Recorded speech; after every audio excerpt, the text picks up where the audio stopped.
বাবা বাহ।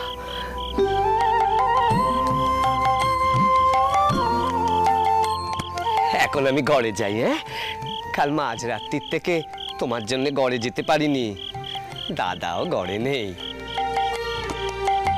সকাল থেকে তো রঘুবীরের সম্মুখে একটুও জল বাতাসা দেওয়া হলো না গো। না না না, আমায় ঘরে যেতে হবে, আমায় ঘরে যেতে হবে। দাঁড়াও গো, যাচ্ছে যখন এই মূর্তিখানে নিয়ে যাও, রোজ না হয় একটু জল বাতাসা দিও কোন। হ্যাঁ, না না না, আমার দাদা শুনলি রাগারাগি করবে। বলেছিলে কালী পুজো যে সেভাবে হয়নি গো, যে সেভাবে হয়নি। মেয়ে বলি কি, তুমি তো এই মূর্তিখানা তোমার নিজের জন্য গড়ালে গা। তুমি এক কাজ করো না, এই রোজ না হয় এই মূর্তিতে তুমি একটু জল বাতাসা দিও কোন। হ্যাঁ, জল বাতাসা দিও। আমার ঘরে রঘুবীর আছে, সেই ভালো, সেই ভালো।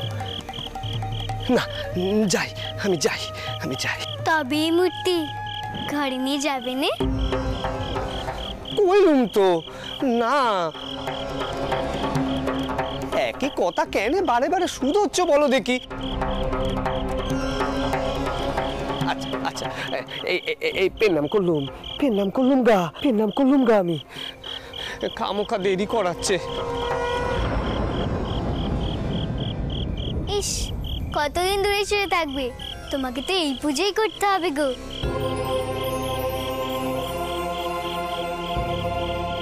এই মূর্তি আমি রাখবো না,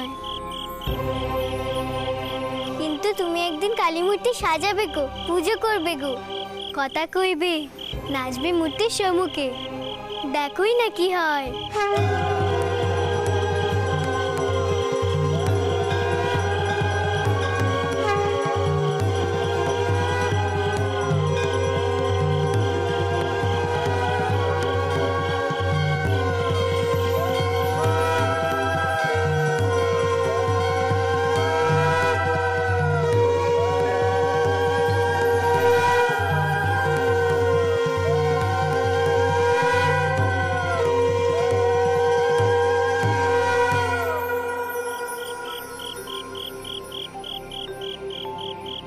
এমন কথা বলে না মেয়েটা, সব একেবারে গুলিয়ে যায়।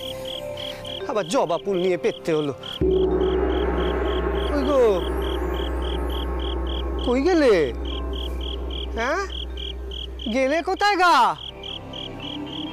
এই দেখো, আবার গোসা করলো না তো, কি জানি বাপু।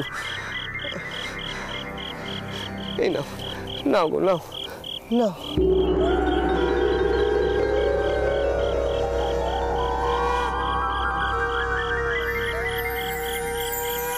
একটু ফুল দিয়েই পুজো সেরে গেল। কিচ্ছু বুঝতে চায় না মেয়েটা। এখানে যদি সর্বক্ষণ পড়ে থাকি, পুজো করি, তাহলে আমার ঘরের ঠাকুর রাগ করবে না।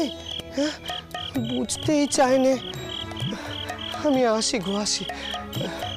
তুমি আবার রাগ করো না রঘুবীর, রাগ করো না।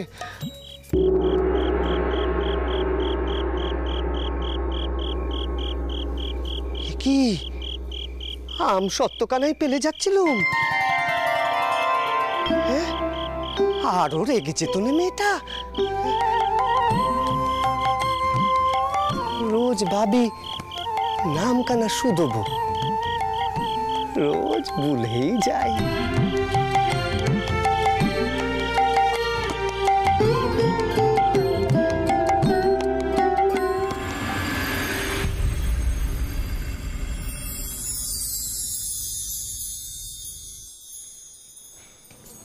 কইছিলুম দুধটুকু খেয়ে নিলে ভালো হতো।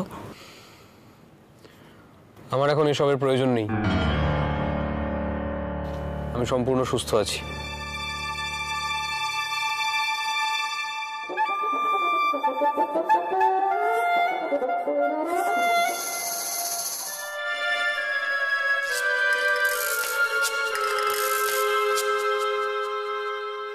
একটু অন্তত মুখে দিন, নইলে মা ভীষণ রাগারাগি করবেন। আপনি মাকে গিয়ে বলুন আমি খাইনি, আর দয়া করে এসব নিয়ে যান। পেশান্ন, এই পেশান্ন, পেশান্ন, এটা তুই এঁকেছিস? চাউরপো, তুমি দেখেছো? ও দিদি, তুমি এখানে আবার কোত্থেকে পেলে গো? ও কিছু না, কিছু না। আমি কি পারি না কি ওসব? পারি না মানে? পারি না বললেই হলো? হ্যাঁ চাউরপো, দেখো দেখো। না দিদি, আমি তোমার পায়ে পড়ছি দিদি, তুমি এই পটকানা তেনাকে দেখিও নে। আমি তো বাপের ঘরে কর, তুমি সব। তাতে কি হয়েছে? তুই এখানে যদি পট আঁকিস তো যাত যাবে নাকি? মা মাসিমণি তেনারা জানলে কি ভাববেন কও দেখি? বউ মানুষের কি পটচিত্তির আঁকা সাজে? এসব তো পটোদের কাজ। আর এছাড়া মাসিমণি আমাকে অনেকবার কয়েছে আমাকে এই বাড়ির যোগ্য হয়ে উঠতে হবে। এসব ধারণা যাতে বদলানো যায় সেই জন্যই লেখাপড়াটা করতে বলা, কিন্তু সেসবের জন্য কি কারোর সময় আছে? অন্য সব কাজের জন্য তার সময় আছে। আমার জন্য ফলটা দুধটা আনতে তার কখনো ভুল হয় না, অথচ পড়াশোনার বেলায় বড্ড সময়ের অভাব। বেশ, তাহলে মেয়েরা সেই যেমন ছিল তেমনই থাকুক। সকল এই ধারণা নিয়ে বাঁচুক যে মেয়েদের নিজস্ব শখ আহ্লাদ বলতে কিচ্ছু থাকবে না। পেশান্ন, চাউরপো কি বললো তুই বুঝলি?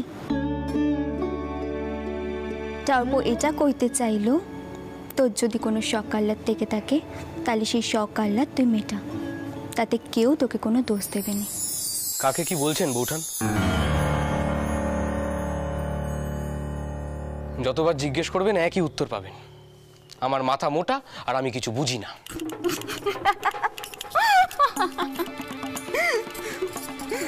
বারে, আজ আমি আবার কখন কইলুম এসব?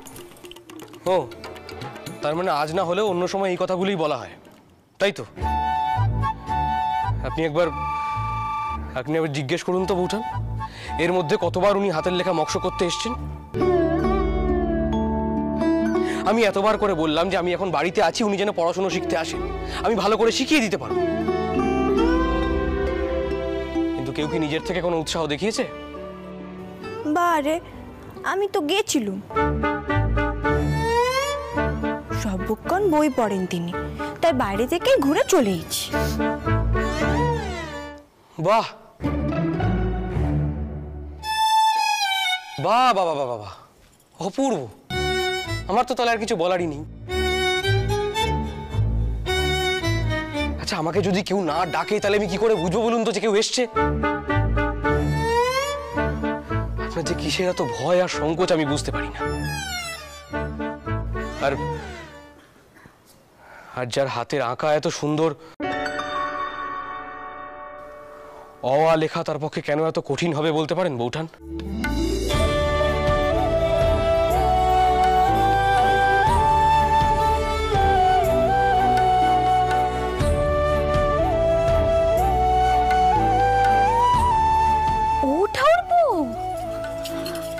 তার অর্থ তুমি স্বীকার করছো যে বইয়ের হাতের আঁকা বেশ, তাই তো? তা আমার সম্মুখে বইয়ের প্রশংসা করতে লজ্জা লাগছে বুঝি? বৌঠান, আপনি কি যে বলেন না। পেশান্ন,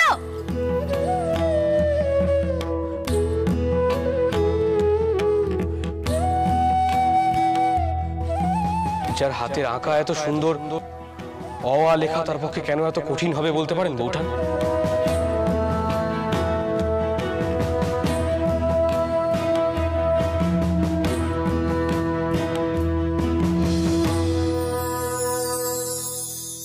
সবক্ষণ বউকে এত বকাবকি করো কেন ভাই? হাসি মুখেও তো দুটো কথা কইতে পারো তাকে। আমি প্রসন্নময়ীকে বকাঝকা করেছি কখন? বোঝো কান্ডি, তুমি যে কথাগুলো তাকে শিক্ষা দেওয়ার জন্য কও সেভাবে তাকে তুমি দমক দাও, বুঝলে? কিন্তু বৌঠান, আমি তো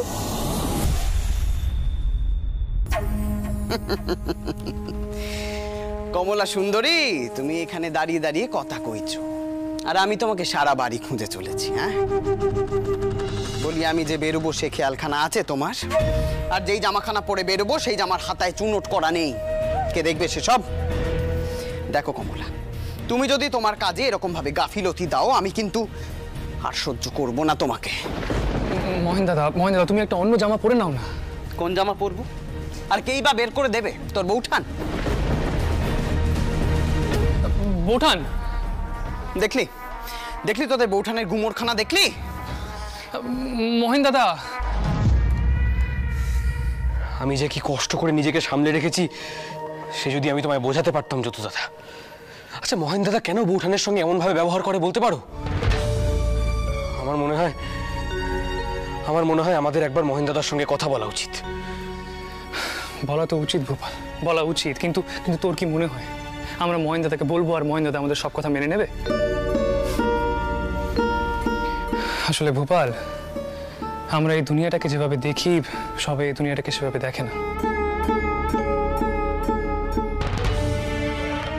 দেখছিস না দিদমার এই মন্দির তৈরি নিয়ে কত রকমের ঝামেলা হচ্ছে। কি ব্যাপার যদু, আবার কোনো গোলমাল হলো নাকি?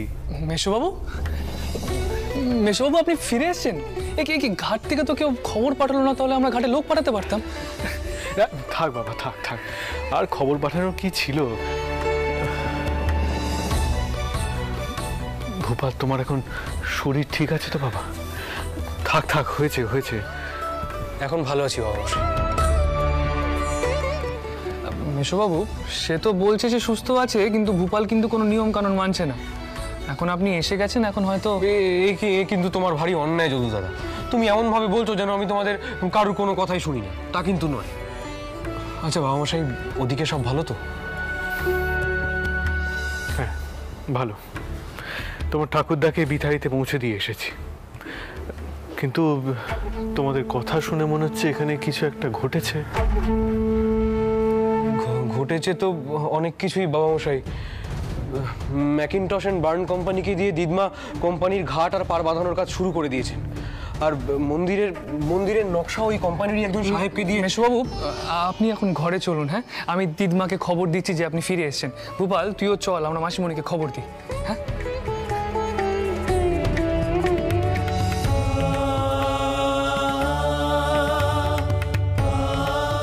দেখেছো করুণা,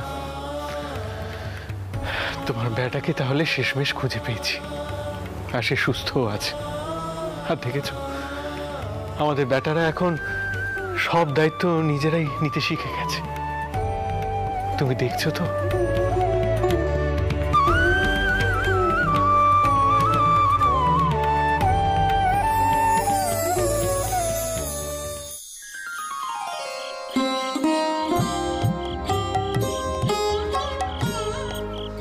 দেখো দেখিনি, প্রদীপটা পর্যন্ত এখনো জ্বালানো হয়নি কো। জ্বালাচ্ছি।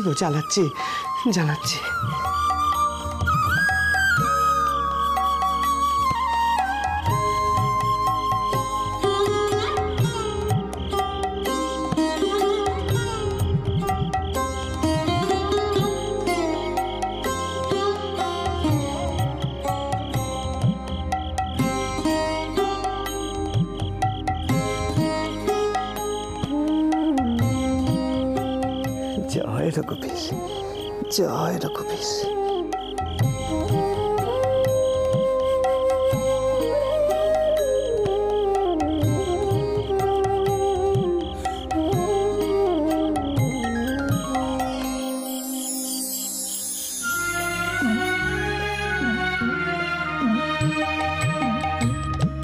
আছে যার হৃদে তুমি, তার লাভ কি সামান্য ধনে, থাকতে পারি যেন সদা রঘুবীরের চরণে, রঘুবীরের চরণে, রঘুবীরের চরণে।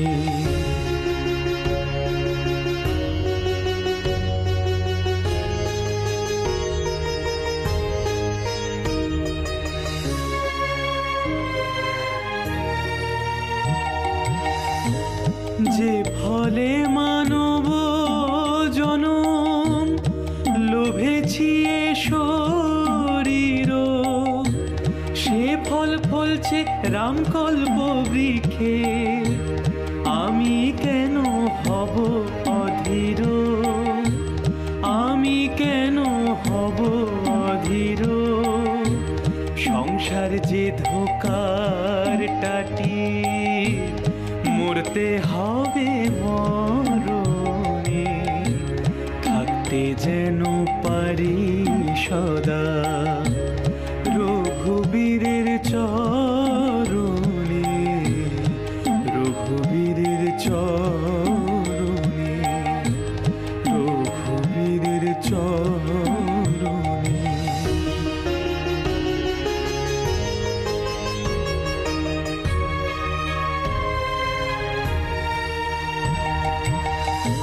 শ্রীরাম কল্পতরু মূলে রয়, ফলের অভাব আমার কই। শ্রীরাম কল্পতরু মূলে রয়, ফলের অভাব আমার কই। হাসি খেলি নাচি গাই, হাসি খেলি নাচি গাই, রাম নামে জীবন কাটাই। সংসার ফলে নাই গো রুচি, সংসার ফলে নাই গো রুচি, রাম জপি শয়নে স্বপনে, থাকতে যেন পারি সদা রঘুবীরের চরণে, রঘুবীরের চরণে, রঘুবীরের চরণে, রঘুবীরের চরণে।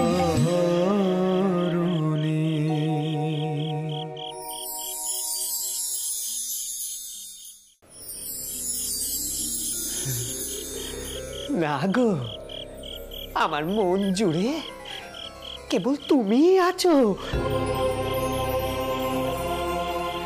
এই দেখো, মুখ বার করে।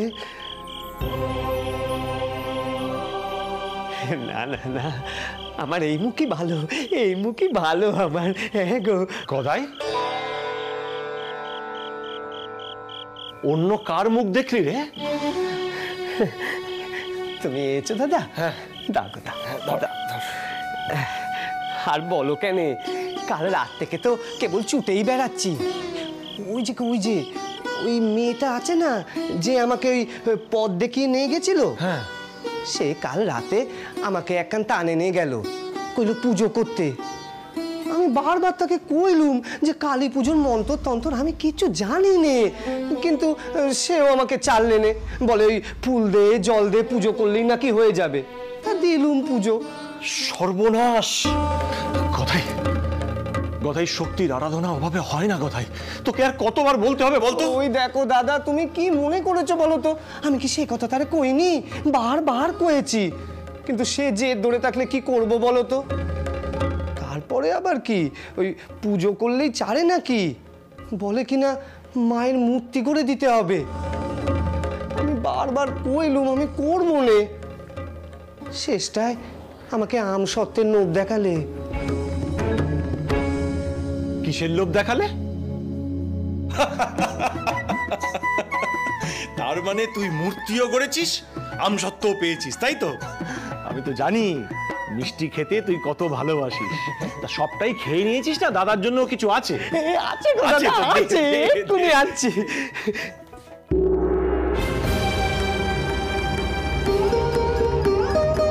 কি আশ্চর্য কাণ্ডে, এখানে তো রেখেছিলাম, গেল কোথায়? হায় হায় হায় হায়। থাক থাক থাক, আর হায় হায় করতে হবে না।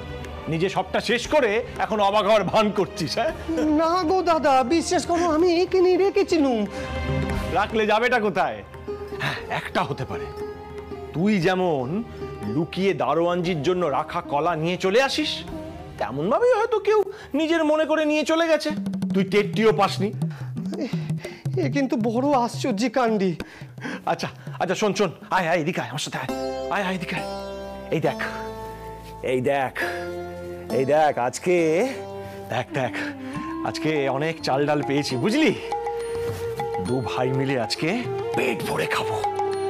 আজ তো মায়ের পুজোর দিন, তাই কেউ আজকে অভুক্ত থাকবে না রে, কেউ অভুক্ত থাকবে না। চল চল চল গদাই, চল গিয়ে রান্না চাপে। আয় আয় আয় আয়, দেরি করিস না, আয় আয় আয়।